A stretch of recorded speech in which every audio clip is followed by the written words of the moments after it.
23वां सर्ग। मरुभूमि के महावन में महाराज वशिष्ठ के साथ मंकी नामक ब्राह्मण का समागम तथा वैराग्य आ जाने से तत्व जिज्ञासु हुए। उसका उपदेश हुआ। वरण निरीशो भव भावे तो सर्वेषु विभवादिषु। इससे जो वैराग्य की दृढ़ता के लिए आवश्यकता बतलाई गई है उसको खूब स्थित करने के लिए मंकी ब्राह्मण का उपाख्यान आरंभ करते हैं। महाराज वशिष्ठ ने कहा, हे श्री रामचंद्र जी, भली भांति आंखों के सामने दिखाई दे रहे इस स्वाभाविक अज्ञानादि रूप संसार से तत्वबोध द्वारा निकलकर आप मंकी के सदसोत्तम लक्षणों से युक्त और वैराग्य की वासना से समस्त सांसारिक वासनाओं से निर्मुक्त होकर निर्वाण पद को प्राप्त हो जाइए। बहुत दिन पहले की बात है। प्राचीन काल में एक उत्तम व्रति मंकी नामक ब्राह्मण हुए थे। हे श्री रामचंद्र जी, उन्होंने मेरे उपदेश देने पर कैसे निर्वाण पद की प्राप्ति की उसे आप सुनिए। किसी समय पहले आपके पितामह अजय ने किसी यज्ञादि रूप कार्य से मुझे निमंत्रण दिया था, इसलिए आकाश मंडल से इस पृथ्वी पर मैं आया। आपके पितामह की नगरी अयोध्या में मैं पृथ्वी पर विचरते हुए महान आतपों से युक्त किसी एक बड़े महाजंगल में पहुंच गया। हे श्री रामचंद्र जी, वह महाजंगल अविच्छिन्न रूप से धूलि उड़ने के कारण धूसर हो रहा था। वहां पर तप्त हुए रेत खूब चमक रही थी। उसका और छोर नहीं कहीं दिखाई दे रहा था तथा वह कहीं कहीं निकृष्ट ग्रामों से चिन्हित था।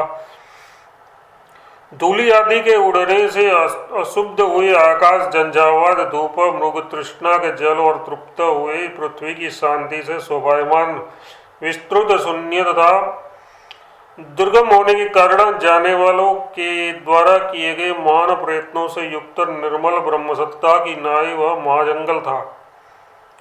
मोह पैदा करने वाली मृगतृष्णा सी अविद्या से सदस्य ब्रह्म के कारण जड़ता को प्राप्त बहुत दूर तक फैला हुआ प्राणियों के संचार से शून्य तथा दिग्ब्रह्म रूपी कुहारा से वह व्याप्त था। उस महाजंगल में पहुंचने के बाद ज्यों ही मैं इधर उधर विहार करने में प्रवृत्त हो रहा था, त्यों ही श्रम के मारे एक पथिक को कुछ कहते देखा। वह पथिक कह रहा था, हो जैसे दुर्जन पापी का समागम परिताप के लिए ही होता है, वैसे ही प्रचंड ताप युक्त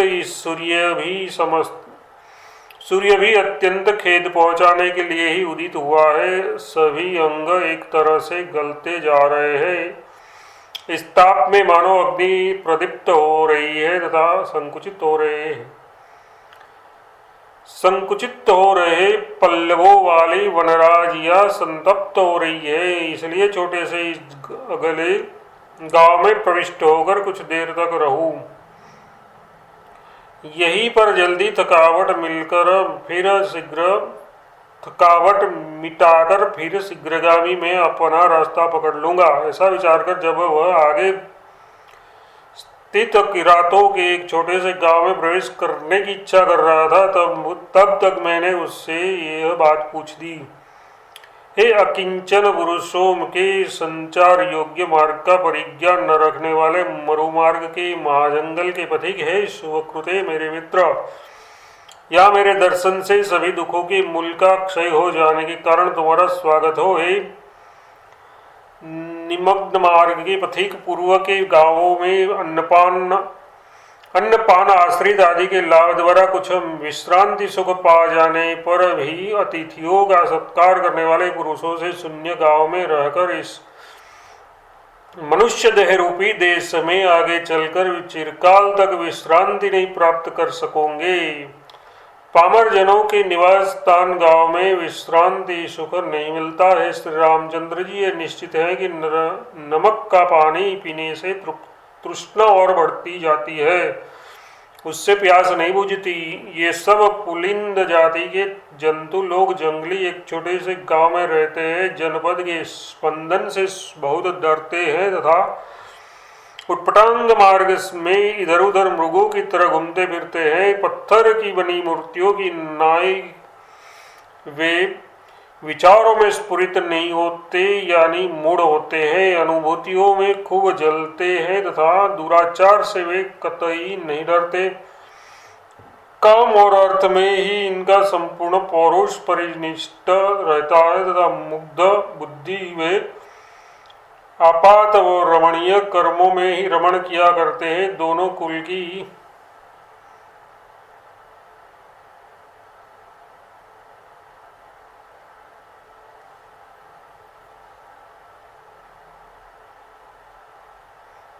विशुद्धता से विस्तृत शीतल उदार ब्रह्मानंद के शालिनी प्रज्ञा इन लोगों में ऐसे विश्वास नहीं करती जैसे मरुस्थल में मेघमाला।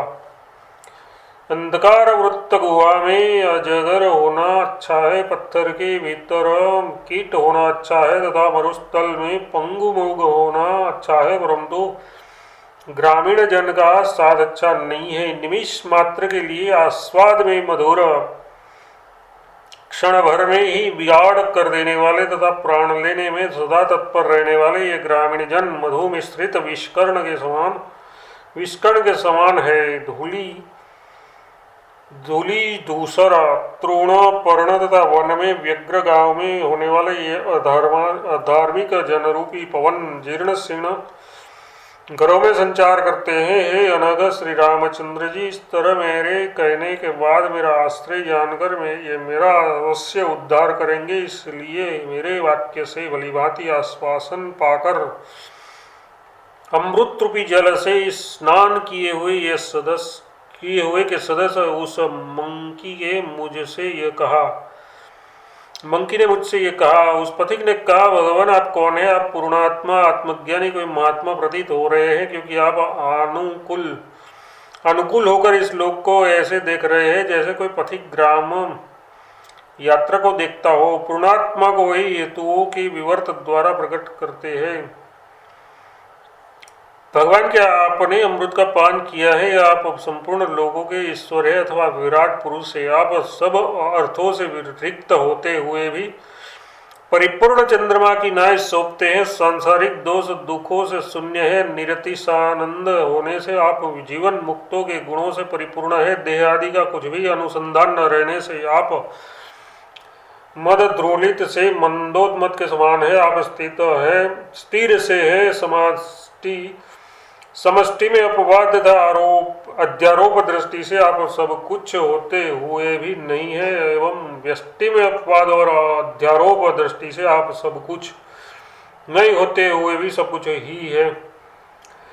इस प्रकार का मैं हूँ ये तुमने कैसे जाना? यदि ये कहिए तो इसका उत्तर यह है कि आपके रूप के अवलोकन से ही यह सूचित करते हुए कहते हैं, हे मुनि, शांत रमणीय प्रदीप्त प्रतिघात रहित सर्वथा निवृत्त तथा समस्त सामर्थ्य युक्त जो रूप रहता है वह वैसा आपका रूप क्यों भासता है?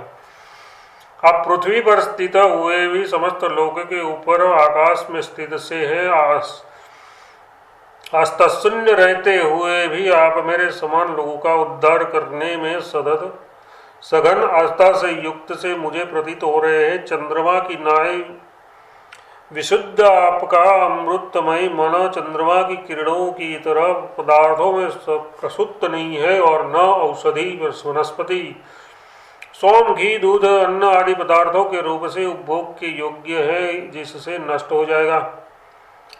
अतः आपका मन सदा ही परिपूर्ण स्थित है। तात्पर्य है कि चंद्रमा से भी बढ़कर आपका मन है और दूसरा भी चंद्रमा के साथ साम्य तथा विशेषता बताते हैं। मुने, आप कलावान कलंक शून्य भीतर से शीतल प्रकाशमय समरूप तथा रसायन प्रवाह पूर्ण चंद्रमा के सदस्य भासते हैं। इस तरह हिरण्यगर्भ के साथ आपका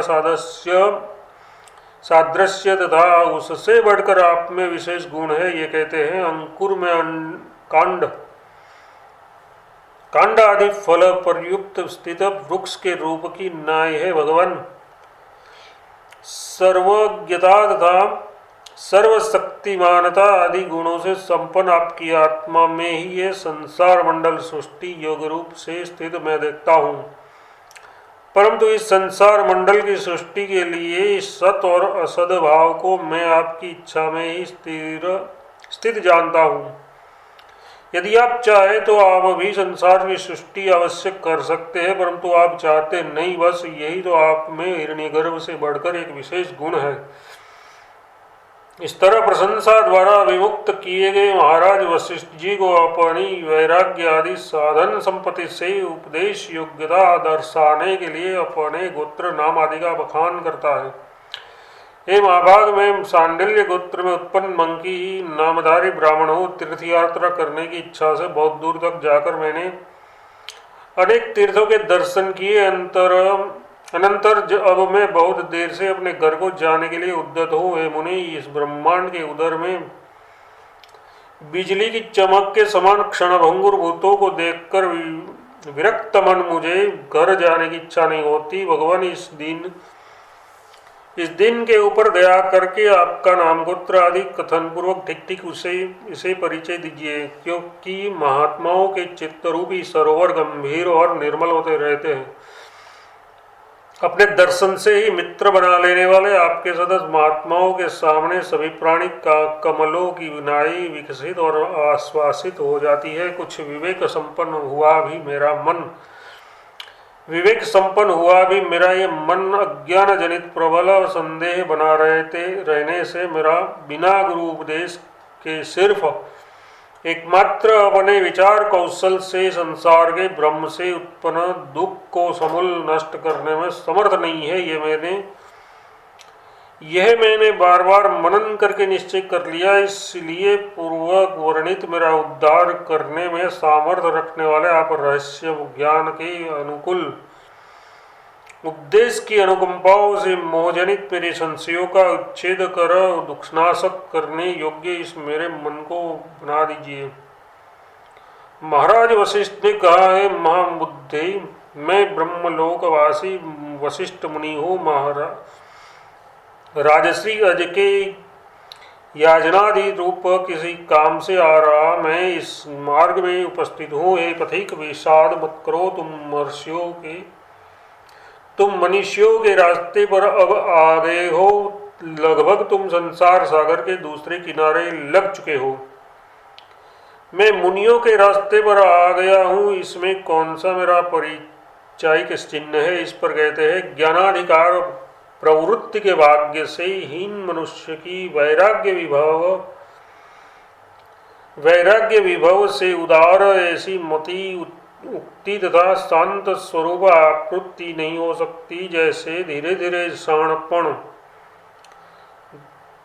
घिसने से मणि निर्मल रूपता को प्राप्त होती है, वैसे ही कासायों के परिपाक से चित्त विवेकता को प्राप्त होते हैं। हे विप्र, तुम क्या जानना चाहते हो और कैसे संसार को छोड़ना चाहते हो? क्योंकि शिष्य गुरु से उपदिष्ट अर्थ को बार बार परिशीलन करके चातांश को फिर प्रश्नावधारण आदि कर्मों से चूंकि सफल बनाता है, वह मैं समझता हूँ। अतः तुम्हें जो अपना अज्ञात और जिज्ञासितांश हो वह कहो। चूंकि शिष्य रागादि मलशून्य वासना से युक्त रहता है, इसलिए वह उत्तम वैराग्य आदि 3 साधनों से संपन्न मानस तथा नित्य अनित्य एवं सार के विवेक में निपुण मति युक्त होता है। वही गुरुजनों के उपदेश रूपी तेज से शोक शून्य आत्मतत्व पद प्राप्त करने के योग्य है, दूसरा नहीं।